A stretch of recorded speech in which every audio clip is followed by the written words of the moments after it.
Sinhá Malvina cortou o cabelo de Isaura com uma faca de cozinha e a trancou no porão escuro, sem uma gota de água. Ela achou que, ao tirar o cabelo daquela moça, estava tirando também a sua dignidade e o seu brilho. Mas o erro da patroa foi esquecer um detalhe fundamental. Isaura era quem preparava, gota a gota, o tônico que o barão Henrique bebia todas as noites antes de dormir. O que ninguém naquela fazenda sabia era que a prova do crime de Malvina não estava enterrada no cafezal, nem jogada no rio. Estava escondida dentro de um pote de banha, lá no fundo da despensa. Repara bem no cenário. Estamos no ano de 1870, no auge do ciclo do café, no coração do Vale do Paraíba, Rio de Janeiro. A fazenda Santa Cecília era uma das mais ricas da região, mas dentro daquelas paredes de pedra, o que se respirava era o cheiro do medo e da decadência. O barão Henrique, um homem que já foi imponente, agora definhava numa cama de jacarandá tossindo um sangue ralo e perdendo as forças a cada dia. Todos diziam que era o peso da idade ou alguma doença do pulmão. Só que Isaura, com seus olhos atentos e mãos firmes, via o que os outros ignoravam. Isaura tinha 22 anos e uma beleza que incomodava. Não era apenas o rosto simétrico ou o olhar inteligente. Era a postura. Ela não andava como quem carregava o peso do mundo. E isso era um insulto para a Sinhá Malvina. Malvina tinha 40 anos, o rosto marcado pela amargura e uma vaidade que beirava a loucura. Ela via em Isaura tudo o que já tinha perdido. A juventude, a atenção do marido e a paz de espírito. Mas o ódio de Malvina não era apenas por ciúme, era por desespero. O problema é que a fazenda estava quebrada. O barão, em seus delírios de grandeza, tinha afundado a família em dívidas de jogo na capital. Malvina sabia que se o marido morresse agora e os credores batessem a porta, ela terminaria na sarjeta. Ela precisava garantir a herança antes que a última nota promissória fosse cobrada.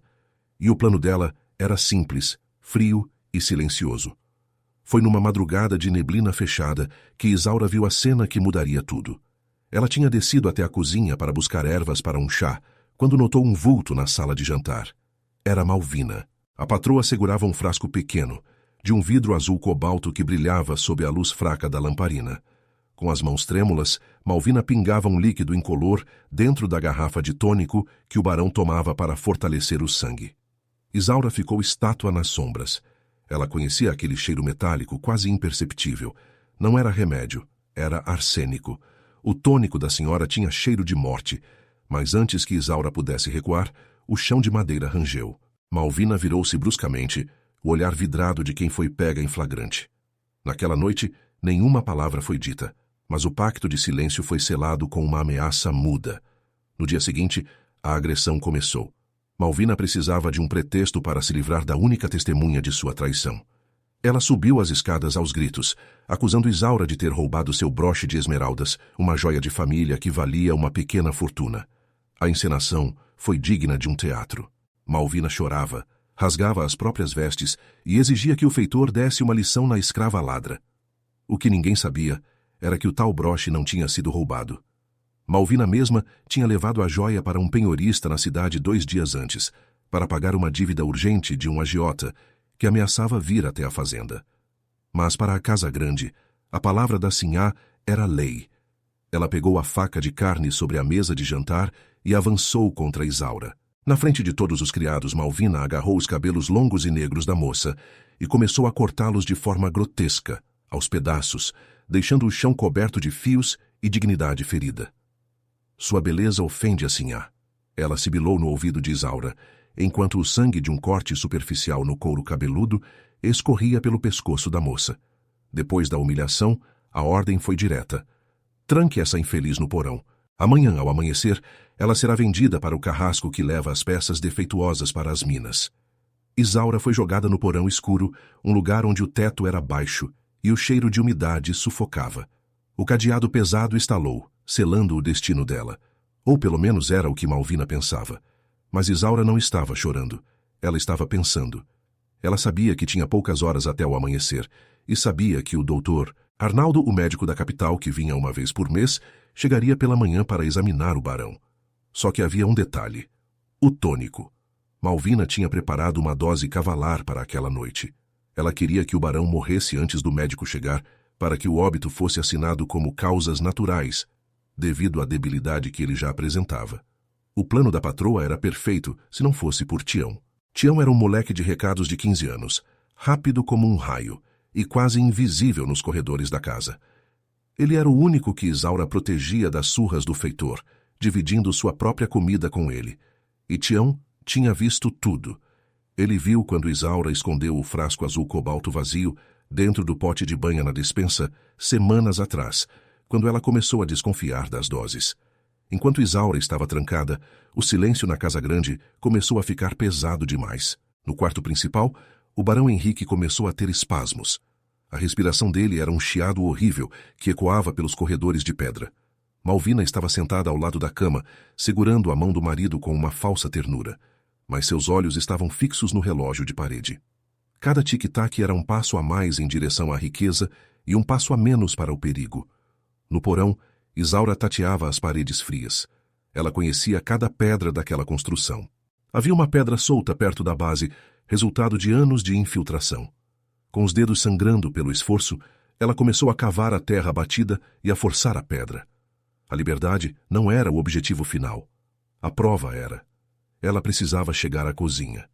Foi aí que um barulho metálico ecoou no porão. Um pedaço de arame foi passado por baixo da porta pesada de madeira. Era Tião. O menino não falou nada, apenas sussurrou pelo vão da porta.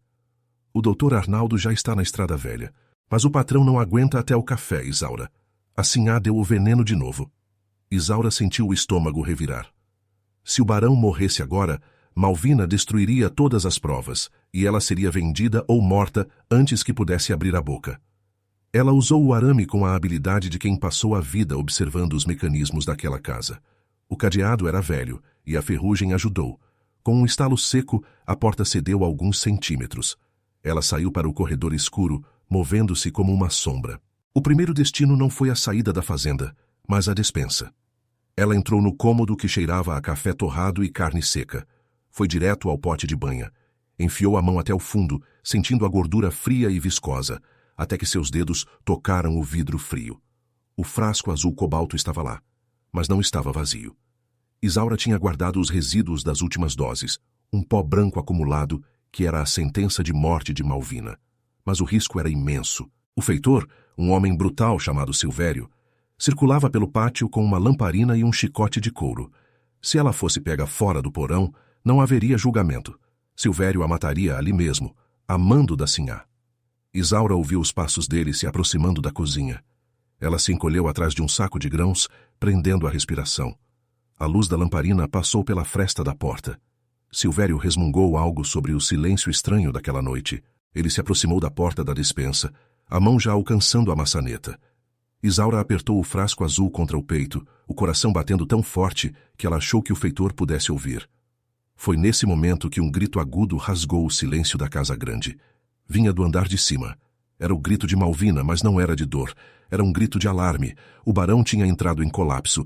O feitor esqueceu a despensa e correu em direção às escadas. Era a chance de Isaura. Mas ela não correu para a mata. Ela correu para a sala de jantar. Ela sabia que Malvina tinha deixado o bule de chá e a garrafa de tônico sobre o aparador de prata. Isaura precisava trocar o conteúdo. Com as mãos rápidas, ela despejou o restante do tônico envenenado numa planta decorativa e encheu a garrafa com água e uma colher de açúcar que estava sobre a mesa. Ela guardou a dose real do veneno dentro do pequeno frasco azul, que agora era sua única arma. O problema é que, ao se virar para sair, ela deu de cara com Malvina descendo as escadas. A patroa estava descabelada, os olhos injetados. Ela tinha descido para buscar mais água, mas o que encontrou foi sua prisioneira solta, no meio da sala de jantar, segurando o frasco que poderia levá-la à forca. As duas ficaram se encarando por um segundo que pareceu uma eternidade. O silêncio da casa era absoluto, quebrado apenas pelos estertores do barão lá em cima. Malvina não gritou. Ela sabia que, se fizesse barulho, os outros escravos acordariam e veriam o que estava acontecendo. Ela avançou em silêncio, como uma serpente, com as mãos estendidas para o pescoço de Isaura. "Você não sai viva desta casa", sussurrou Malvina, a voz carregada de um ódio purulento. Isaura recuou batendo as costas contra o aparador. Ela não tinha para onde fugir. Malvina agarrou um candelabro de bronze pesado. Ela estava pronta para desferir o golpe que silenciaria Isaura para sempre. Mas o que a sinhá não esperava era que Isaura não fecharia os olhos para esperar o golpe. Nesse exato momento, o som de cascos de cavalo e rodas de carruagem ecoou no pátio de pedra da fazenda. O Dr. Arnaldo tinha chegado mais cedo do que o esperado. Malvina congelou com o candelabro no ar. O pânico atravessou o rosto da patroa. Se o médico entrasse agora e visse aquela cena, tudo estaria perdido. "O médico está aqui, sinhá", disse Isaura, com uma voz que Malvina nunca tinha ouvido. Uma voz firme, sem medo. Uma voz que não pertencia a uma escrava, mas a uma juíza. "E o tônico do barão está pronto para ser analisado." Malvina olhou para a porta, depois para Isaura e depois para o frasco azul. A máscara da patroa estava rachando. Ela sabia que o jogo tinha mudado, mas o que ela não sabia era que Isaura tinha mais um segredo guardado, algo que ela tinha encontrado escondido no fundo daquela mesma despensa. Uma nota de penhor com a data de 2 dias atrás, provando que o broche de esmeraldas nunca tinha sido roubado. A noite estava longe de acabar, e o silêncio que reinava na Casa Grande era apenas o prelúdio de uma tempestade que varreria o nome dos herdeiros do café para sempre. Isaura sabia que, ao amanhecer, ou ela teria sua liberdade, ou seu corpo seria encontrado no fundo do rio, e ela estava disposta a jogar tudo na última carta. O som das rodas da carruagem no cascalho do pátio foi como um trovão que interrompeu o bote de Malvina. Ela abaixou o candelabro lentamente, mas seus olhos continuavam fixos em Isaura, prometendo uma morte lenta se ela abrisse a boca. Malvina limpou o suor da testa com as costas da mão, recompôs o vestido de seda e tentou recuperar a máscara de fidalga sofrida. Ela não sabia que, naquele momento, a estrutura de mentiras que ela construiu por anos estava prestes a desmoronar sobre sua própria cabeça. O Dr. Arnaldo entrou na casa sem esperar ser anunciado. Ele era um homem seco, de poucas palavras, que trazia consigo o cheiro de éter e a autoridade de quem lida com a vida e a morte todos os dias. Ele olhou para a sala e viu a cena estranha. A sinhá ofegante e Isaura, com os cabelos mutilados e o rosto sujo de terra, segurando um frasco de vidro azul contra o peito. Malvina tentou se adiantar, forçando um choro que não convencia ninguém. "Doutor, graças a Deus o senhor chegou. Essa infeliz, essa ladra tentou me atacar depois de roubar minhas joias. Eu tive que me defender", gritou Malvina, apontando o dedo trêmulo para Isaura. Mas o doutor Arnaldo não era um homem de se deixar levar por gritos.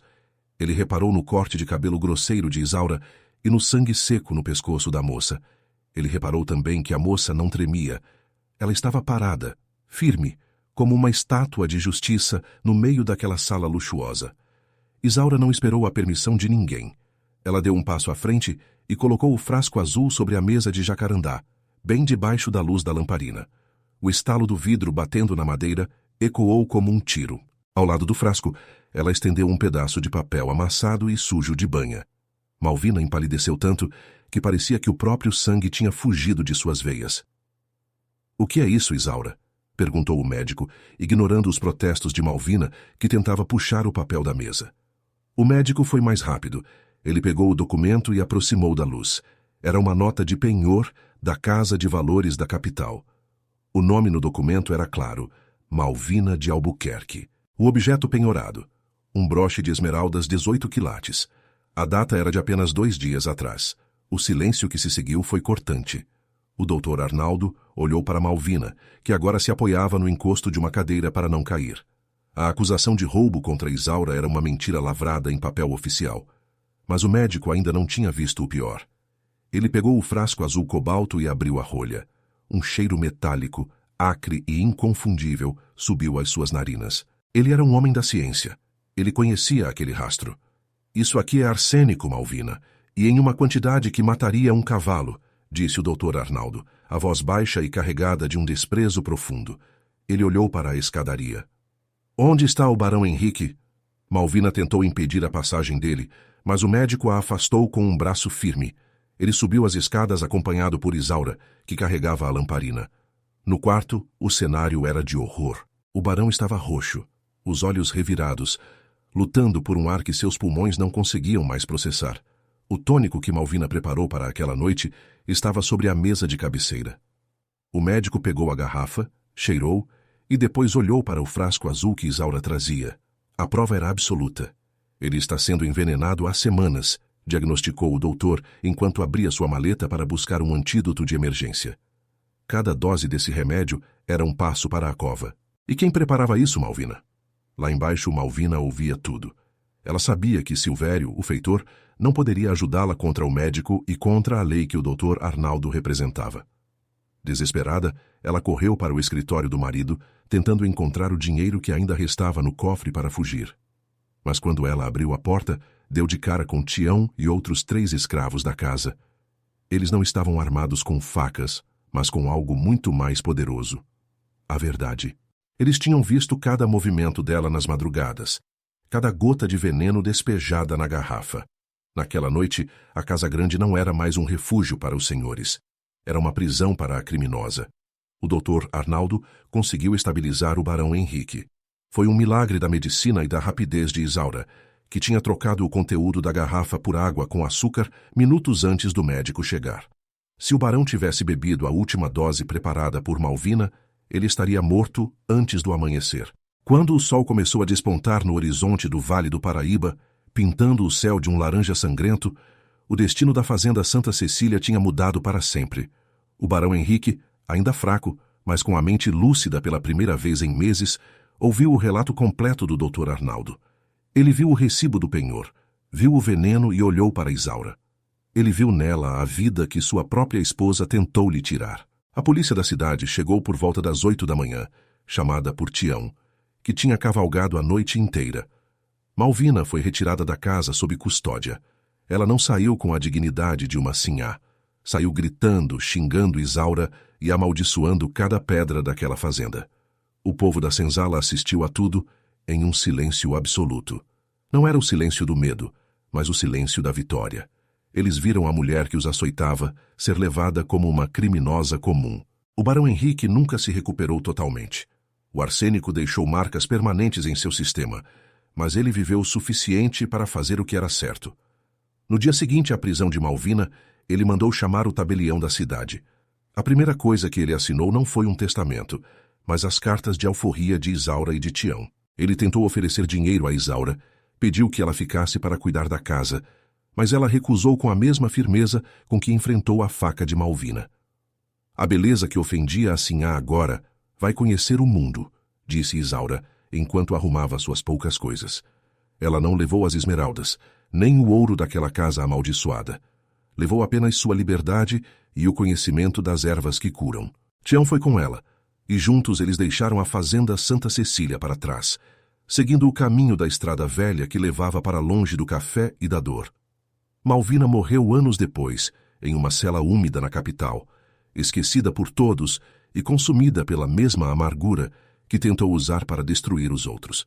As dívidas da fazenda acabaram por consumir o restante das terras, e a Casa Grande, outrora imponente, tornou-se uma ruína tomada pelo mato. O que essa história nos ensina é que a ganância cega o criminoso e o faz esquecer que quem limpa o chão vê todos os rastros. Malvina achou que o poder e o sobrenome a tornavam invisível, mas ela foi derrubada pela coragem de quem ela considerava invisível. No Vale do Paraíba, a justiça não veio do céu, mas das mãos firmes de Isaura, a mulher que guardou o silêncio até o momento certo de fazer a verdade gritar. Se você acompanhou essa trajetória de tensão e torceu pela justiça de Isaura, não esqueça de deixar o seu like. Histórias como essa nos lembram que a máscara da maldade sempre cai, não importa o quão poderosa seja a pessoa que a usa. Se inscreva no canal para não perder os próximos relatos de tirar o fôlego. Comenta aqui embaixo de qual cidade você está ouvindo essa história e o que você faria se estivesse no lugar de Isaura naquela noite de silêncio. Compartilhe este vídeo com aquele amigo que gosta de um bom suspense histórico. A gente se vê no próximo caso.